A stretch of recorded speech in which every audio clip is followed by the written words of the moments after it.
were talking that, you know, everybody wants to know what's in the crystal ball. And I think we're going to find out this morning. Randy, is that true? We'll find it out, all right.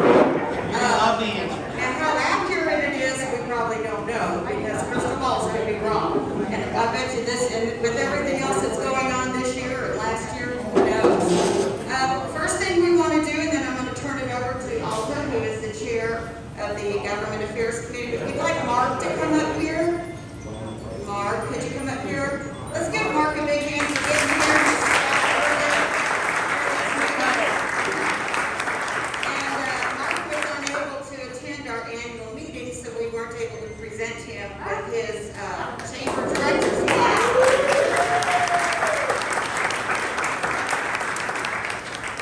And so, Mark, we appreciate you. We miss you on the board. We'll have to drag you back one of these days.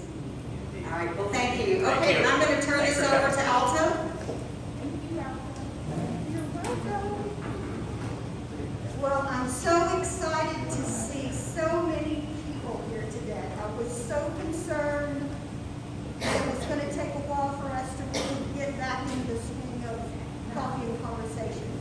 Coffee and Conversation is a subcommittee of the South Padre Island Chamber. We've been in existence, I don't know, 5 years, something like that. And March has always been a big event for us because what was going on for spring break. And we're going to have it, it's just going to be very different.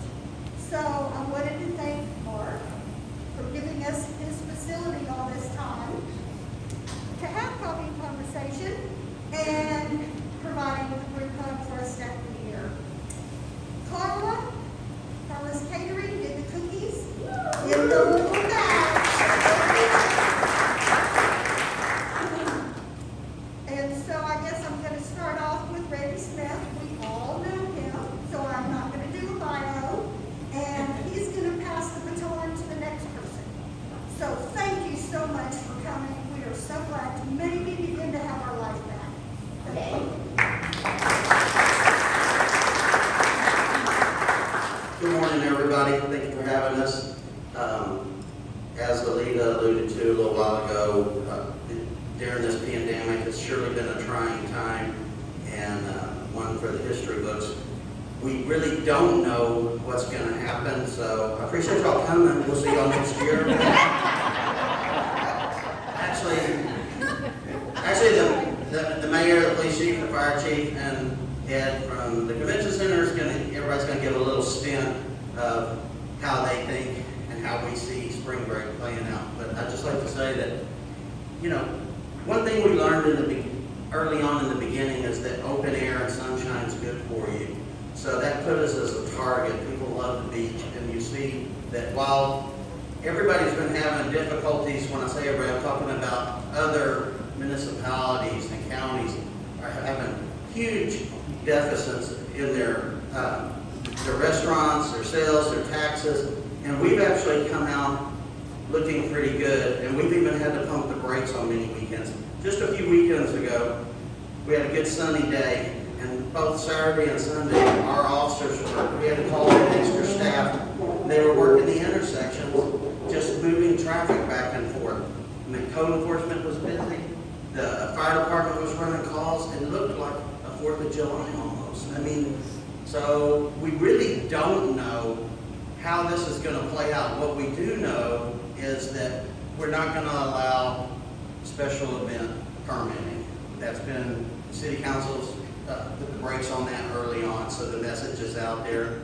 No large ticket events, no super attractions. We're not going to spend a massive amount of money trying to entice people to come down by advertising spring break. We are hoping on families to come and enjoy the island and partake, and it's a good test to see how spring break works with the family atmosphere that we've all wanted for so many years anyways. So we're going to get a test run at that. But during this COVID, it's been very, very challenging. There's so much we have to do. And also, I also want to mention that if some of the staff seems a little draggy today, I just want to mention that they were up awful late last night. Y'all didn't hear, we had a major accident on the bridge where our police car got rear-ended by a drunk driver. And she had a child in the vehicle, so they closed the causeway for a couple hours. So if anybody was inconvenienced by that last night, I'm sorry, we had to run traffic on the other side of the bridge back and forth for a while they cleaned up the mess up on the bridge. But anyways, nobody was hurt by the way, I wish you wanted to know that. Anyways, with that said, our police chief and fire chief were up a little late last night, and the mayor were dealing with all those issues. So that's a perfect example of we don't know how things are going to be. As soon as you think, oh, it's a Tuesday or a Wednesday, nothing's going on, the island just gets packed. I think this year, what we're going to be looking for is how weather contingent is going to be. Sometimes we get those rainy cold front things snap through right when we think we're done with the cold fronts. And I really think that's going to play a bigger role on how many people book, what kind of families come. And another thing that I think is a benchmark gauger you can be looking for, something you put your finger on the pulse for, is the private industries that we don't have control of their advertising and their intent.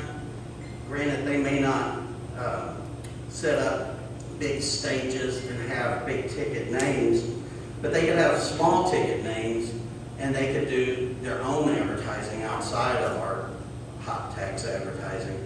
So we don't know what that will entice and what that will bring. So we're going to be watching those so we can best plan. We're still going to be hiring people. We're still going to be staffing up, but not to the magnitude we normally do. So the way we're kind of viewing it at this particular time is we think we're going to have some weeks known as, a real heavy 4th of July kind of atmosphere. That's what we're gauging for. Normally, spring break we gauge for much worse than that. But for 4th of July or Memorial Day, we really pick up staffing, we pick up our hours, our workload increases a lot, and that's what we think we're going to be up against. And with that said, I'm going to turn it over to the mayor and let him tell you his viewpoints. This year, we decided to limit no special event permits up until April 15th.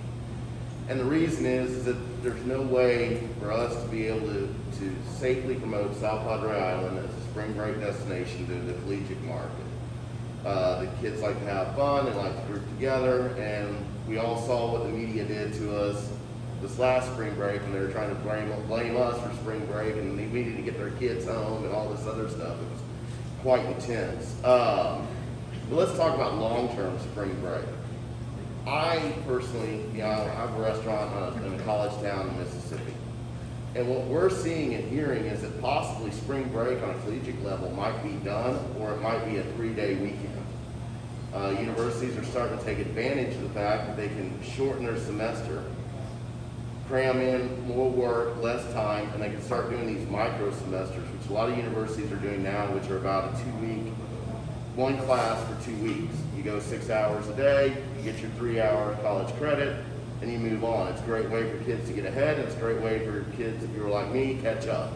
So we have to start thinking about that as a community. I think we all got to see what happened in March when we had to pump the brakes on March 16th and basically shut down nightlife. We had to, and then we turned around a couple days later and we pretty much had to close in-room dining. And so all of us that have businesses here, including myself, who's very contingent on the tourist dollar, we got to see that travesty and we got to see how much it affected our business. And so I think that for a long-term plan, South Padre Island is going to need to focus on a diversified March.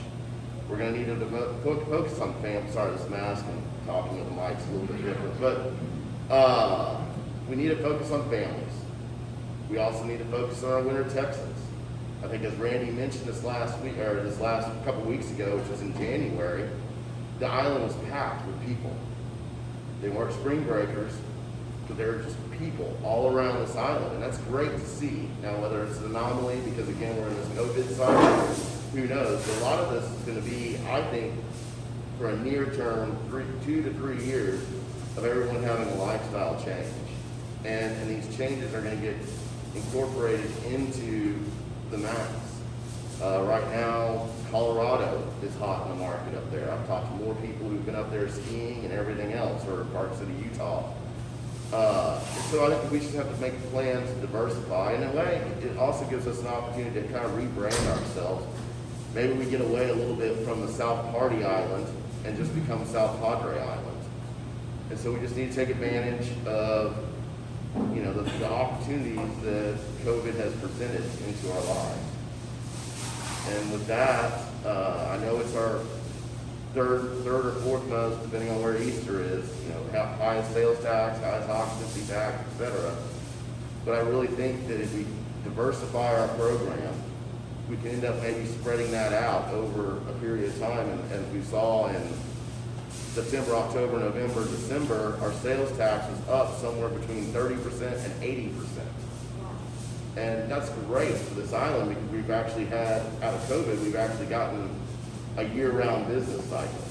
And so we just need to work on what we're doing well, encourage people to come down here, encourage families, non-family, dual income, no kid families that can come down here, spend a week or two. They're, you know, working remotely, whatever it might be. So we just all have to think outside the box in order to help make up for what was normally a busiest month of the year, one of our busiest months of the year, to now it might just be a normal month. But if we have a lot more normal months, maybe that'll make up for the loss in March. So with that, I'll turn it over to Police Chief. Thank you. Good morning, everyone. For those of you that don't know me, Claudine O'Carroll, I'm the police chief here on the island. So normally I would know what to say to you all this time of year every year because we have an idea of what we're dealing with. So this year, of course, we have very little information as to how it's going to play out. I would like to reassure you that we have the commitment from all of the people that we've had in the past with regard to our state, federal partners, our hired officers that fill in those gaps for us. They are all committed to doing the same work this year should they be needed. Obviously, we're not hiring the magnitude that we would normally hire. We're probably at 30%, 40% of what we would normally hire. But with that said, we have an ongoing list that should we need to call in any added staff, it's there. We will be manning a jail facility. We do have safety and security protocols set up, being that it's COVID. We will have a traffic division, although our guys are pretty well equipped to deal with traffic now, because I don't know if you noticed, last year has been a very busy year for us. We're actually up 60%, 60.5% in calls for service. Some of those are related to COVID, but it's kept us very busy all year long. So we also, my team is back there in the corner, so I'll just point them out. They've all been here 18 plus, 20 plus years, so they're well aware of how to deal with spring break. You got Captain Juan Arana, you got Lieutenant Gilbert Silva, and then the newest position that we've created is Joseph there in the very back. Joseph is now our Community Resource Officer.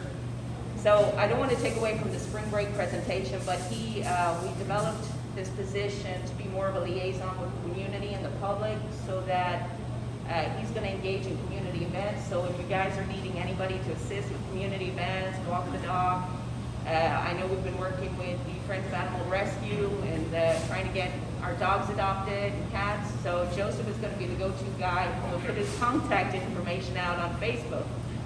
But other than that, I did reach HSI, the Port Group, State, Texas Parks and Wildlife, TABC. They're all sending people, but they're primarily focused on the 11th of March through the 22nd. So that's when we feel like we're going to be the busiest. And that's probably it. I don't know if I think of anything else. Any questions? Oh, yeah. You guys have any questions? Okay, I'm going to turn it over to the fire chief.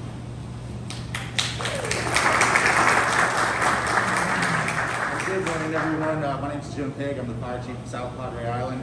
I've lived here approximately 20 years, and what everybody else is saying, we don't know what's going to happen. So we are staffing up on the week that everyone is referring to.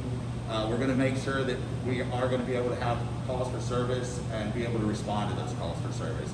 We're not going to bring in the mobile medical tent because we don't know when to bring it in, and that thing costs a lot of money to bring in. We're also going to bring in the ambulance. Again, that costs a lot of money. The ambulance is out of Weslaco, so they will be available if they need to come over, if we would have a mass casualty event. So they will be available. We're also going to bring in Los Fresnos EMS and Intercity EMS. So we'll staff up our personnel at the fire department. And by doing so, we're also going to have a standby list where they are able to be called in. We've got several firefighters and paramedics that live on the island now, which is a plus. And they'll be available to come in as needed. The beach patrol is going to run as needed also. We're going to continue to do that. We're not going to put up lifeguard towers this year. We're going to go ahead and just staff fully medical or mobile units. We got 2 brand new ATVs. We're going to have those out there. We're going to have all of our trucks out there. So we had an awesome beach patrol staff last year, and just about all of them are coming back. Local kids that want to continue to participate, that are members of the high schools and the colleges that are local. So out there on the beach, we're going to be patrolling. We do have some other agencies that are going to be out there helping us patrol as well. We've got some people from the Border Patrol that's going to bring over some wave runners that are going to be out there to help patrol if needed and weather permitting. So yeah, we're kind of just staffing up as needed, and we're just going to run it like we would a summer month.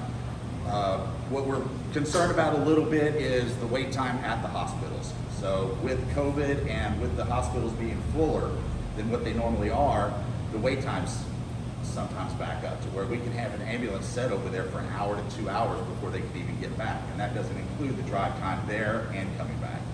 So that would be one of our major concerns as far as EMS goes, but we are coordinating with all the hospitals. We're letting them know that, hey, you know, we don't need necessarily priority, but we need to turn these ambulances as fast as we can to get back over to the island. So also, referring back to the long term, you all know that I came from the fire department and went over to the beach, and I missed the beach. So about once a day, I try to at least drive up and down. The numbers out there are busy. Even when it's foggy, there's a lot of people out there.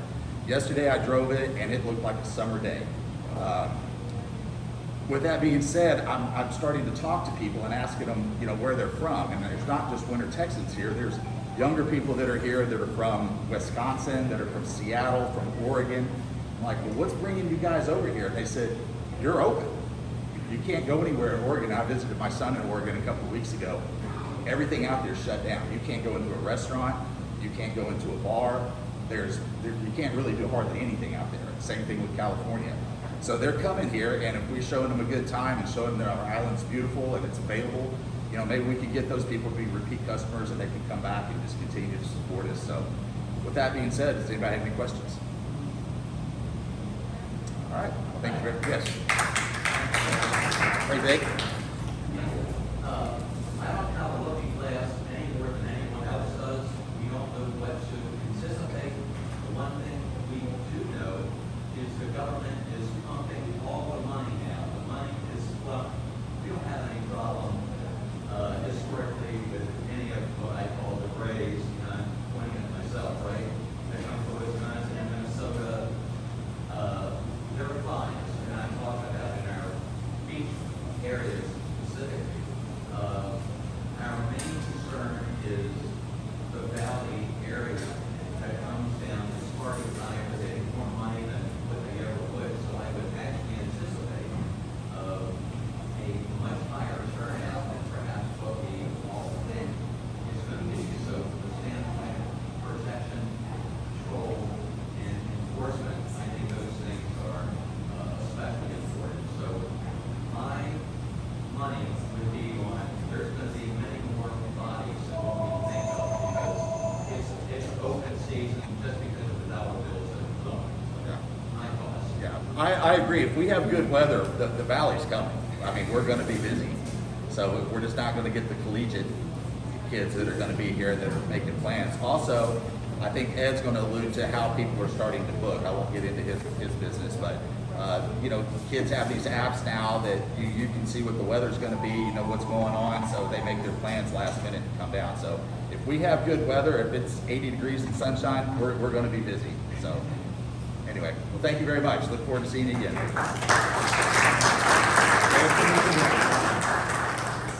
Thanks, Chief.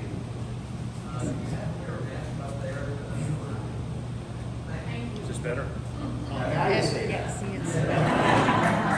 I wore them down. So Texas Week is officially going to be March 13th through 21st. One of the things we are seeing is the booking window has really shifted. In our business, the booking window used to be, 14 days. To what Chief just said, the booking window is shorter because they're looking at the weather on their phone and they're making the decision on Thursday, we're going to the beach. So we're at about a 7-day, 10-day booking window, and that's across the board. That is not just for the hotels. There, louder, thank you. It's not just the hotels, it's also the vacation rentals. We've had 2 months this year where the vacation rentals actually paid more into hot tax than the hotels. That has not happened historically, but I think we're going to continue to see that trend.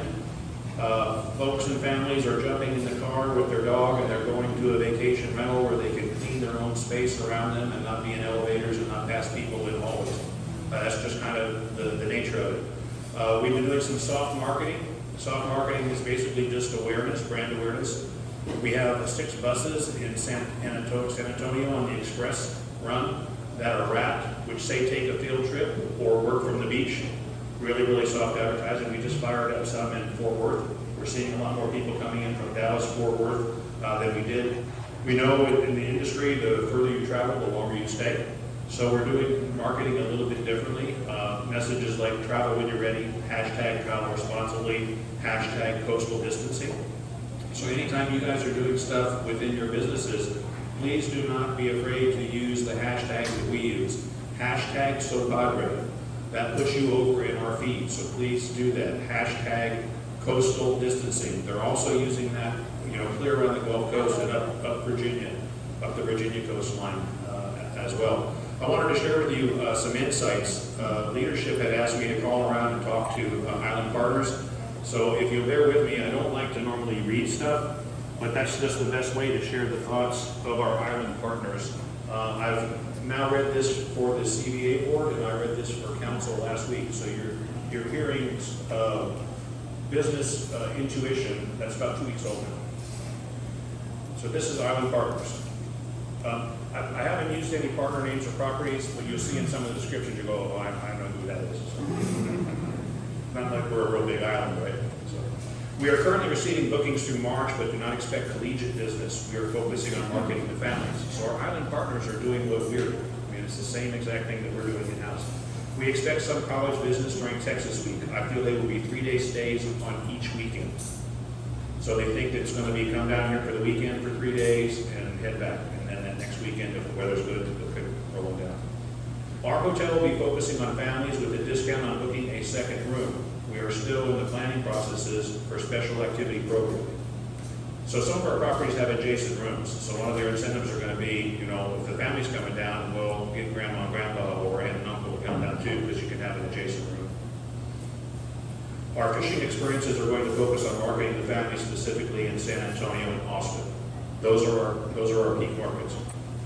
Our property management company is focusing on families and past guests. We may do a little on collegiate. The key in there that you all can play off is if you have regular folks that come and visit you all the time, reach out to them again. Let them know that the island's open. It doesn't cost much to send an email.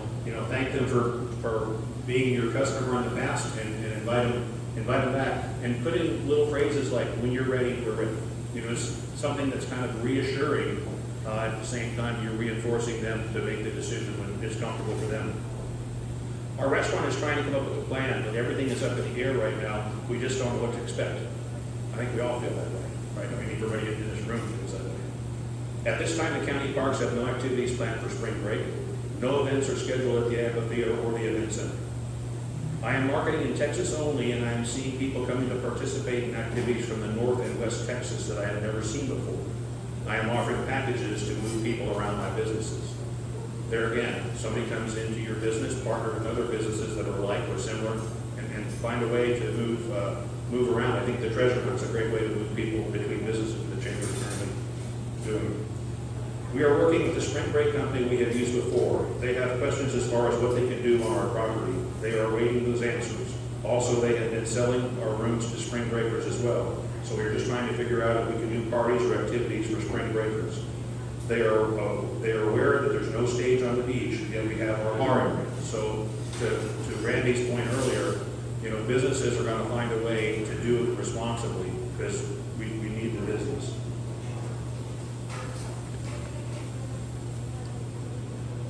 I currently don't have anything planned because I have multiple entities that could come into my business if lots of people show up. I think this may be the year we really find out what a true family spring break looks like on the island. We are focusing on families. Strong email campaigns going to past guests. Unsure about college kids, we are leaving rates softer than we normally would during this time of the year.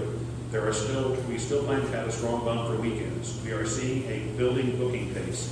So we're seeing people book a little further out, which has not been the trend since last March. Still pre-COVID this time of last year, our booking pace for the last couple of weeks has been well over last year. I believe it will continue.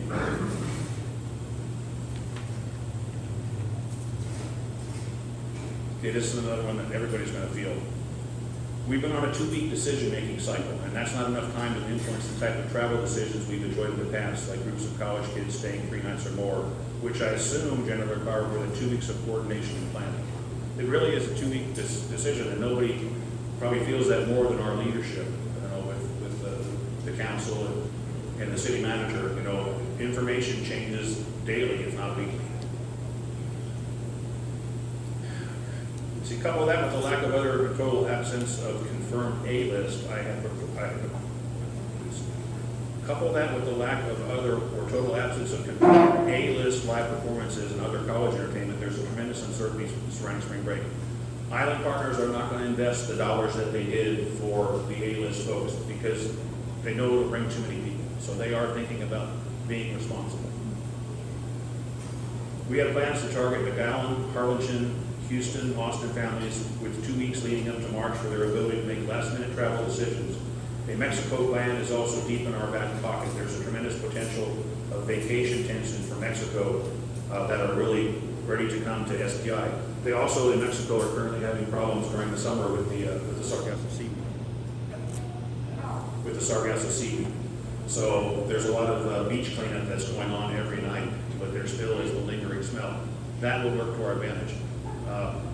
I've just brought somebody on board that's very familiar with the Mexican market, and as she came into the building, she made a call to find out about the border. There have been some rumblings that maybe between the 21st or 25th, they'll make a decision on the border. But I think that that's going to be probably a little bit further out. But we are ready to start talking to Mexico again as soon as they open it up for us. Before I introduce Teresa to you, any questions for me? Yes, sir. Probably going a little bit further, you mentioned Mexico. Do we have any insights on Semana Santa, what we might expect for that this year? Sure. I just had breakfast with the GM at the Pearl, and he is having solid bookings for Semana Santa. So that bodes well.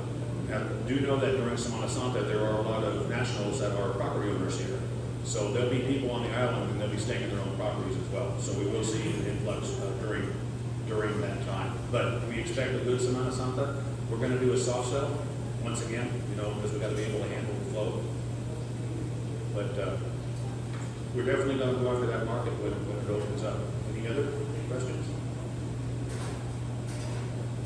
Okay, before I announce her, I've got some good news. My breakfast at the Pearl was to let you all know that later today there'll be an announcement coming out of Anchorage.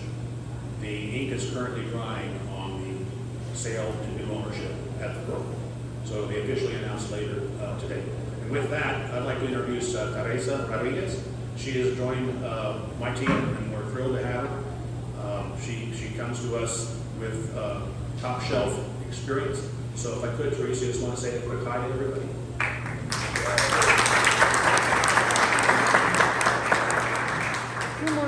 Good morning, everyone. I'm very happy to be here on the island. I'm very excited working with the chamber, with the city leadership in promoting this beautiful place. We have South Padre Island has always been an excellent place, not only for the Texas people that come, but from all over the world. I've been in Canada, And whenever I was promoting Corpus Christi, everybody knew about South Padre Island more than anything else. So that is great, but then also with the Mexican nationals that they always have seen South Padre Island as their favorite place to visit. We're talking about 10 million people in the 150 miles radius. So whenever the border is open, be aware that those people are ready to come, and they're already talking, they're already planning for Semana Santa, they're already making the reservations, and a lot of people that you know, they're the last minute travelers, so we're ready to be promoting, to be inviting them, but whenever it's safe for everybody. I'm very happy to be here. I hope to meet each one of you as my role and as I get into everything that we've been doing and come up with a plan with Ed and 90-day plan with the marketing and communications, and of course our strategic plan for the city and the approval of the city and the board of directors. So thank you very much for this opportunity, and I hope to meet each one of you.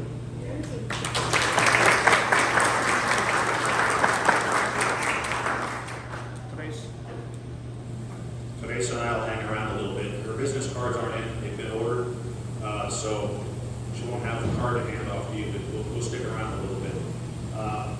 Mayor, you have anything you'd like to close with? Miss Anita?